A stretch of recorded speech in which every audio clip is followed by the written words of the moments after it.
Well, it's been a long time since I've had a print failure, but this happened. Not 100% sure how that happened unless it was already loose. And this happened on an Iron Man set. So I'll be checking into it. I've printed a lot of pieces, and this is the first time I've had a failure in a good long time. And I feel confident I will be able to pick up right where this left off on another piece. So let's find out what happened. It's all repaired. I put brand new clean tape on there. I tightened down the bowden tube extra good. Put a fresh roll of filament on there because the red was just some generic stuff I had laying around, and it was almost empty. So the piece that broke off was part of the upper left chest of the MK42 Iron Man armor, and I don't want to throw it all away, so I'll give you a brief understanding.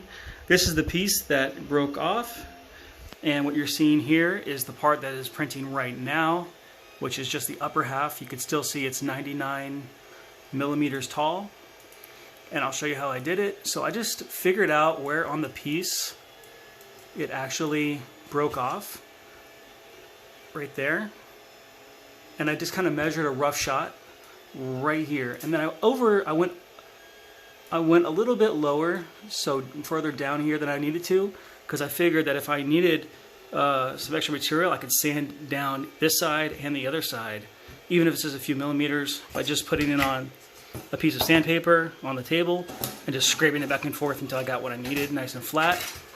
And then I'll mount it to that. And then on top of that will go the harness piece for the shoulders. And that is how you recover a broken piece off your 3D printer. A little tip from me, I've only been doing this for about 10 years now, but take it for what it's worth to you. I like to print on glass, but with blue tape on top.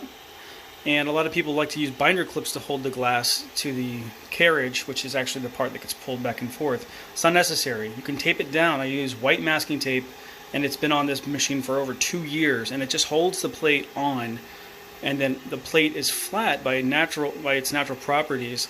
And whatever gaps there are can absorb, because all we're trying to do is transmit power from the carriage to the flat plate.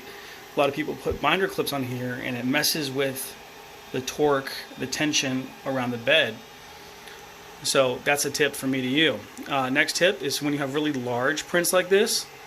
I see a lot of people that print costumes, they tape, or they use glue, or they actually physically tape down the large raft they start on glass. Listen, unless you need a shiny surface on the bottom of your part, you do not need to print on glass. Just go ahead and print on painter's tape, because this pops off really easy. Use your little spatula and it scrapes right off. Even better if you use a raft. I use a 4mm raft on this one.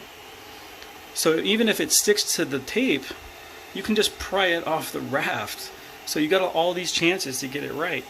And then last tip, and I'll leave you with this, is when you're printing long pieces, try your best to put them in one axis. That is, I would like to, for this type of machine, where the X moves back and forth like that, try to print it as in line with that axis as possible, so that the bed does not wobble that much. If you have one that's turned this way, then it will sling the bed back and forth, and the momentum of that bed can lead to some artifacts on the side of your print. So those are just 3 quick tips from me to you.